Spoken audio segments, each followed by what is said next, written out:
Assalamualaikum warahmatullahi wabarakatuh. Perkenalkan, saya Asriani, peserta PKDP tahun 2024 angkatan 8 nomor urut 16. Saya adalah dosen tetap di Prodi Fisika Fakultas Sains dan Teknologi UIN Alauddin Makassar. Pada kesempatan kali ini saya akan menampilkan video pembelajaran mata kuliah metode karakterisasi material dengan melakonkan adegan pada pertemuan ke-11.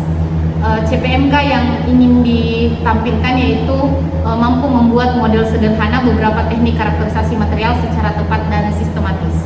Sedangkan sub CPMK-nya adalah mampu membedakan prinsip kerja dan hasil karakterisasi material menggunakan SEM dan TEM berdasarkan data dari jurnal terbaru yang dicari secara mandiri oleh mahasiswa. Pada video pembelajaran kali ini, mahasiswa akan mempresentasikan hasil proyek yang diperoleh dari pekan sebelumnya, yakni membuat model sederhana alat kalkulasi SEM maupun TEM. Masing-masing kelompok akan mempresentasikan hasil proyek yang sudah dibuat secara bergiliran dan nantinya akan ditanggapi dan dinilai secara langsung oleh teman sejawat. Adapun kegiatan dalam proses pembelajaran pada pertemuan ke-11 ini ditampilkan pada video berikut. Selamat menyaksikan. Terima kasih. Assalamualaikum warahmatullahi wabarakatuh.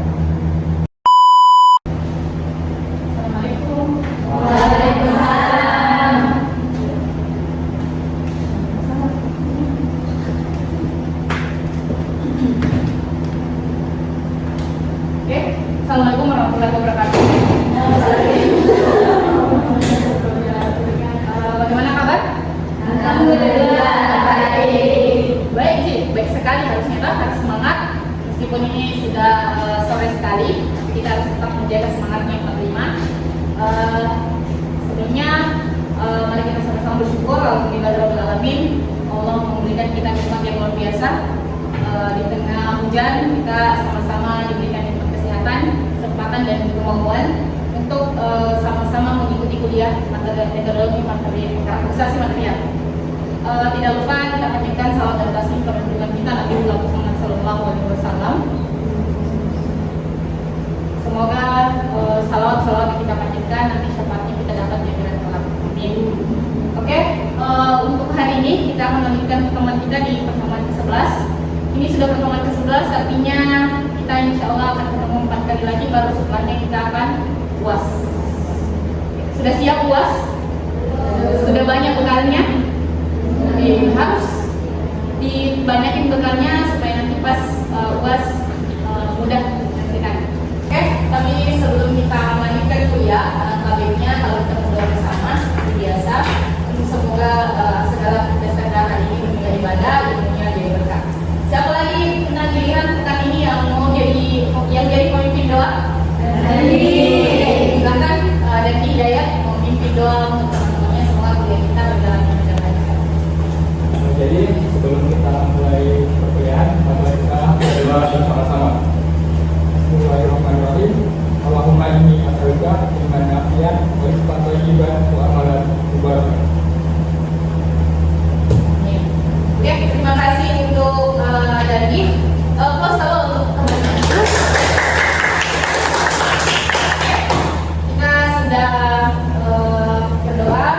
Selanjutnya kita masuk ke pelaporan dulu. Kita laporkan dulu. Jangan sampai nanti kita duduk-duduknya di sini dan dihitung.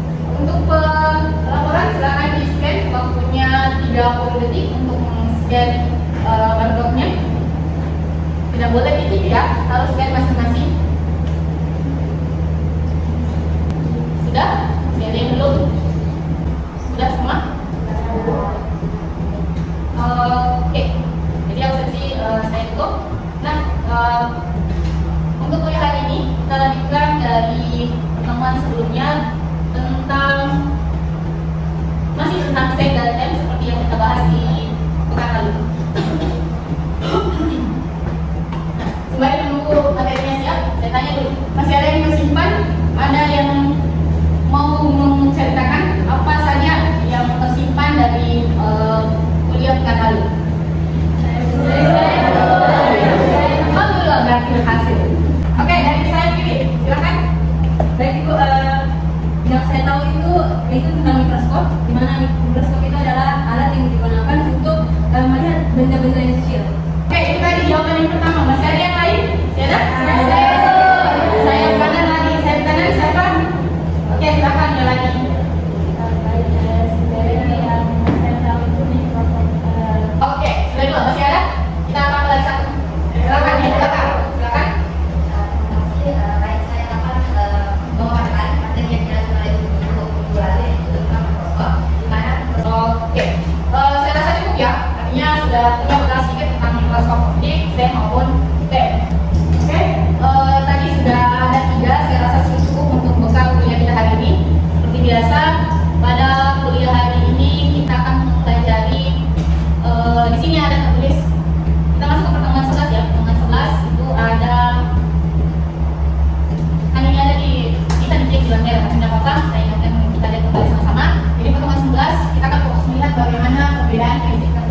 boleh memberikan saran, boleh memberikan tambahan ataupun penguatan pada teman-temannya kami, misalnya SEM yang kelompok yang ada SEM-nya nanti memberikan saran tambahan atau saran kepada kelompok SEM yang presentasi.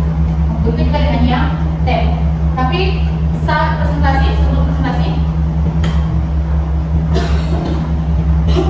nah yang harus ada pahami bersama dulu. Sebelum saya kasih kesempatan presentasi, nanti akan dinilai sikapnya.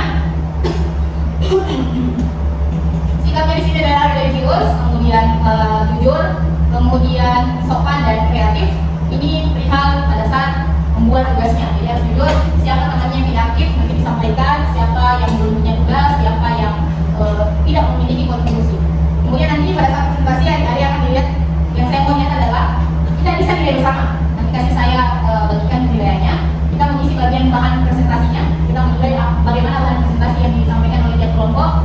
Ada kategorinya, ada bagaimana nilainya yang sangat baik, yang baik, cukup baik, yang baik dan tidak baik. Tidak boleh orang nepotisme, tidak boleh orang KKN, tidak boleh bilang tentang kelas seperti itu. Kita harus menilai dengan jujur dan profesional. Selain bahan presentasi, nanti dilihat lagi isinya. Benar tidak, ada yang kurang kah, ada yang tidak sesuai salah tempatnya, apalagi di model-modelnya ini nanti salah. Harusnya kak sumber lektor di atas, tapi dia tidak ada sumber lektornya. Kemudian ada gaya presentasinya. Nanti kita disuruh bicara tapi ketawa-ketawa sih. Kemudian nanti kita akan melihat diskusinya, bagaimana temannya bisa menjawab, bagaimana temannya yang dulu di depan juga menilai bagaimana kualitas pertanyaannya temannya bagus tidak atau tidak. Nah ini nilainya nanti akan dilihat media presentasi, penguasaan materi, kesesuaian dengan materi, kemampuan komunikasi dan kemampuan merespon pertanyaan. Lihat yang mana paling tinggi bobotnya, yaitu penguasaan materi dan kesesuaian dengan materi. Jadi harus optimal. Meskipun yang lain rendah bobotnya, tapi harus dioptimalkan semua supaya nilainya bisa bagus. Nilai ini akan diakumulasi sebagai nilai tugas proyek dan nilai tugas presentasi. Nanti akan masuk ke dalam perhitungan untuk nilai akhir. Siap? Jelas? Jelas. Kalau masih ada yang kurang, saya silakan kelompok 1. Ada yang mau menanyakan? Ada lagi? Kalau tadi sempat ada yang bertanya di luar di saya datang ke sini. Bagaimana nanti presentasinya? Silakan kalian atur sendiri dengan kelompoknya. Boleh satu orang yang maju, boleh semua maju. Ada yang bagi tugas, misalnya ada yang moderator, ada yang presenter. Presenternya boleh terserah bagaimana kalian menyampaikan. Intinya adalah materi ini sampai ke teman-temannya. Kita bisa nanti diskusikan dan bisa dapat ilmu sama-sama. Oke ya? Oke. Untuk kesempatan pertama kita persilakan dulu kepada kelompok 1. Silakan kelompok 1. Baik, terima kasih atas pertanyaannya. Baik, kami dari kelompok 1 yang beranggotakan 4 orang. Yang pertama saya sendiri, Afrina Amanasya. Yang kedua Siti Suryasa. Ketiga Nurawalia. Keempat Ariani Samsul. Dan di sini kami akan mempresentasikan hasil kerja kelompok kami.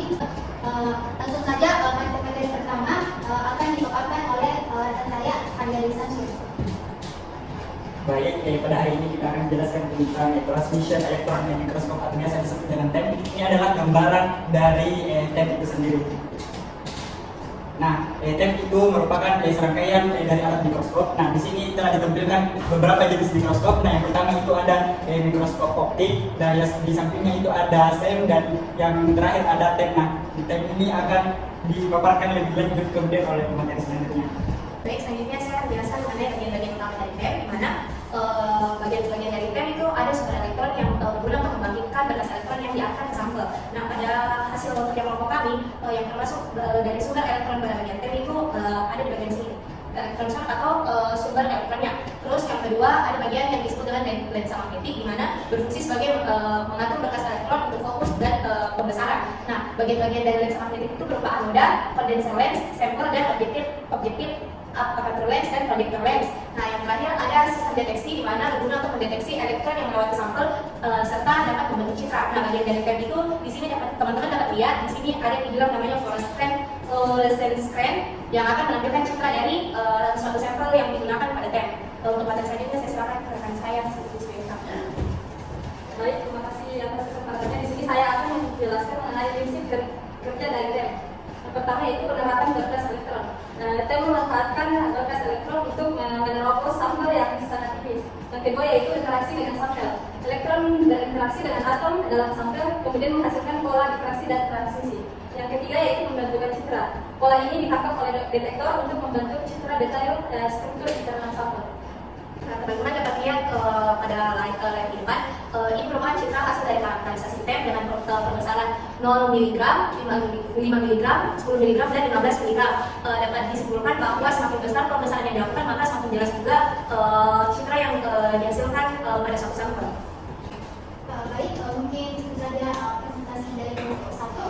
Mohon maaf jika ada kekurangan. Wabillahi taufiq wal hidayah. Wassalamualaikum warahmatullahi wabarakatuh. Oke, close dulu untuk teman-teman yang sudah hadir. Ada yang mau memberikan tanggapan, masukan terhadap apa yang dipresentasikan temannya, mendapatkan kah atau sama kah, atau masih ada yang kurang yang sekiranya perlu ditambahkan sama teman-temannya? Silakan. Terima kasih atas kesempatan yang diberikan yang Silakan. terima kasih atas pertanyaan yang diberikan oleh saya Reski mengenai dari bagian-bagian dari tadi sendiri bahwa bagian. Oke, terima kasih untuk kelompok 1 atas pemaparannya. Nanti kita komentari, saya komentari di akhir ya. Selanjutnya, silakan dulu kelompok 1. Selanjutnya, silakan siap-siap kelompok 2 untuk mempresentasikan hasil karyanya. Oke, itulah tadi presentasi dari semua teman-temannya. Kita ngobrol dulu setiap presentasi. Bagus, sudah bagus. Wilayah secara keseluruhan, presentasinya sudah bagus, sudah materi yang mau disampaikan sudah sesuai. Jadi sudah punya bayangan perbandingan bagaimana prinsip kerja SEM dan bagaimana prinsip kerja TEM. Ya, saya tadi juga sudah ada yang sesuai cara membaca data dari tinggalnya. Jadi bagaimana pengaruh pembesar atau kualitas gambar, bagaimana perbedaan permukaannya kalau dia in film, fiber dan seterusnya. Sudah bagus. Nah, di sini saya akan secara umum saja. Jadi bagaimana kerjanya saya mau konten itu sama kurang. Jadi di sini akan ada sinar yang melewati elektron yang keluar dari elektron gas, elektron akan melewati gas ini bentuknya. Nanti dia akan melewati dan terbagi menjadi beberapa sinar. Kemudian dari sini akan melewati beberapa lensa. Seperti disampaikan tadi ada elektron gas, elektron dia akan melewati beberapa lensa dari lensa magnetik yang kayak ditampilkan dari temannya yang bulan-bulan itu kecil. Kemudian dia akan menyatu lagi sampai pada sampelnya. Jadi kurang lebih prosesnya seperti yang ada di atas. Nah, selain yang ditampilkan oleh temannya tadi tentang bagaimana gambar yang dihasilkan, beberapa hal lain yang bisa kita lihat dari SEM maupun TEM itu adalah gambarnya seperti ini. Ini adalah coklat yang biasa kita minum, pasti semua sudah dalam. Jadi bukan cuma coklat, ternyata dalamnya ada yang bisa ini adalah gula. Enggak? Ini adalah pisang yang potong-potong. Kita melihatnya sekilas seperti itu, tapi dengan bahan konsep maupun TEM akan kelihatan dia ada kayak bahan pisang. Ini pensil, kita semua dapat belajar. Dengan pensil, bentuknya seperti ini. Masih banyak gambar lagi di lingkungan kita yang kalau kita lihat dengan mata kepala itu bentuknya biasa saja. Paling ini paling sehari dan kita biarlah apa yang terjadi. Cuma kenapa orang kesehatan menyuruh kita mengganti seperti itu minimal 3 bulan atau maksimal 3 bulan. Ini yang dia sampaikan ke saya ini. Itulah nampakannya yang dilakukan SEM maupun TEM.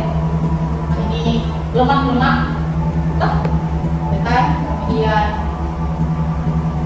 ini adalah bentuk lemak. Nah, ini brokoli yang bisa kita lihat.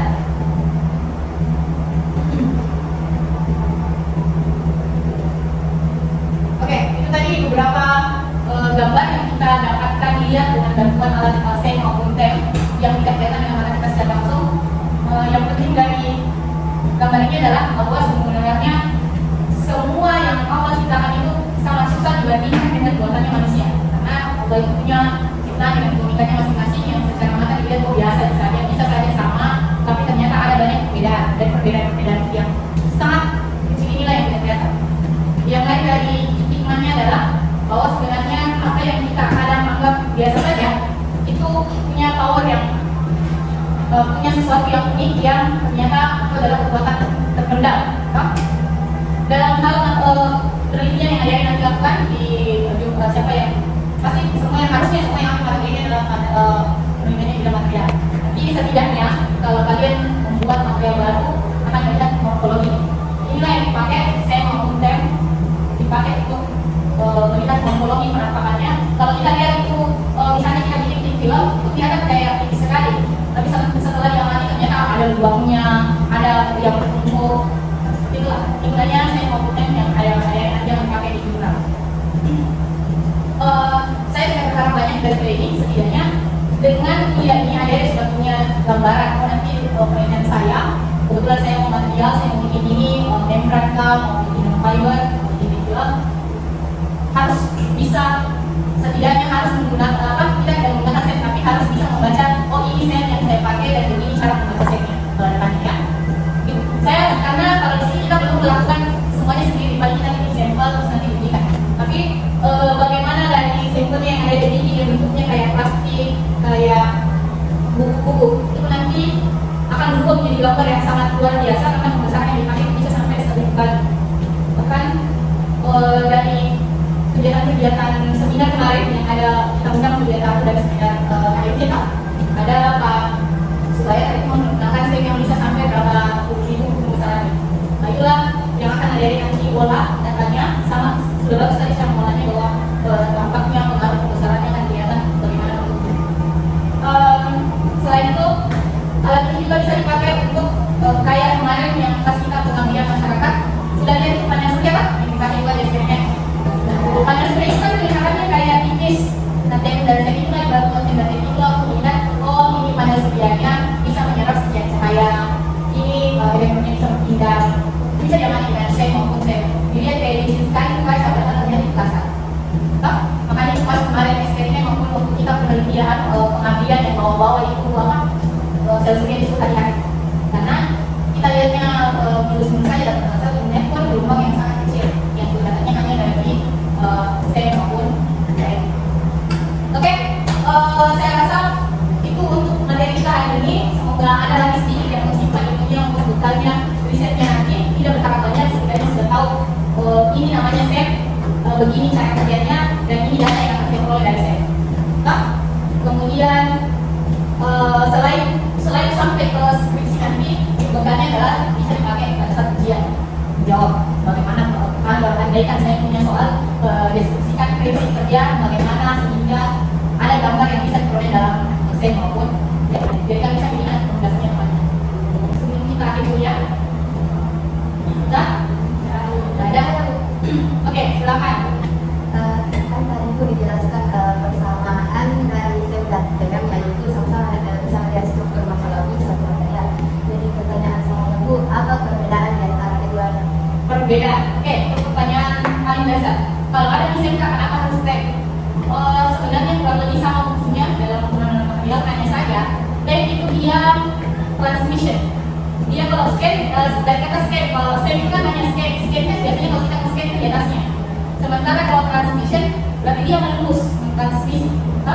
Jadi seperti dijelaskan tadi kelompok 3, kalau dia melewati tank itu berarti dia benar-benar menembus itu permukaan. Jadi bisa nih selain kalau scan kan hanya permukaan, kalau tank dia bisa diukur ketebalannya dengan berapa lama itu elektron menembus sampai ke bawah. Seperti yang dijelaskan tadi temannya di kelompok 3, itu belum jelas. Bagaimana? Elsa, jelas? Oke, masih ada yang lain? Oke, cukup ya. Nah, sebelum kita akhiri kuliah, seperti biasa oleh-oleh dari saya, jangan capek karena memang bebannya kami amanah ini justru berutang kalau dikasih tugas yang bukan jadi harus ada tugas. Kapan kita sudah berpindah materi X-ray. Tahu kok X-ray, sinar X? Sinar X? Oh ya, sudah banyak kayak manusia dan kawan biasanya kayak gitu lah. Oke, seperti biasa tugasnya gua ulang supaya rekan-rekan sudah langsung enak ya kan kita datang diskusi langsung ada yang tahu. Silakan bikin semua untuk subbab dan untuk bab X-ray. Ada di situ halaman penggunaan nanti bikin semua tentang X-ray bagaimana. Di situ ada 3 subbab ya. Yang ada punya namanya. Karena ada di beberapa kelasnya sudah berlengkap. Itu ada di belakang ada juga. Oke, cukup lah. Bisa Pak kelompok namanya tugas boleh kerjasama. Nanti bikin semua tentang apa itu X-ray, bagaimana proses pembentukannya dan apa manfaatnya. Dan 3 subbab seperti biasa. Tugasnya tulisan, kemudian foto, dikirim PDF, kirim ke LTRA. Tugasnya saya kasih waktu 3 hari deadline-nya. 3 hari di LTRA, nanti hasil tulisannya dibawa ke kelas, saya dapat periksa. Jadi kalau di LTRA nanti kasih bukunya namanya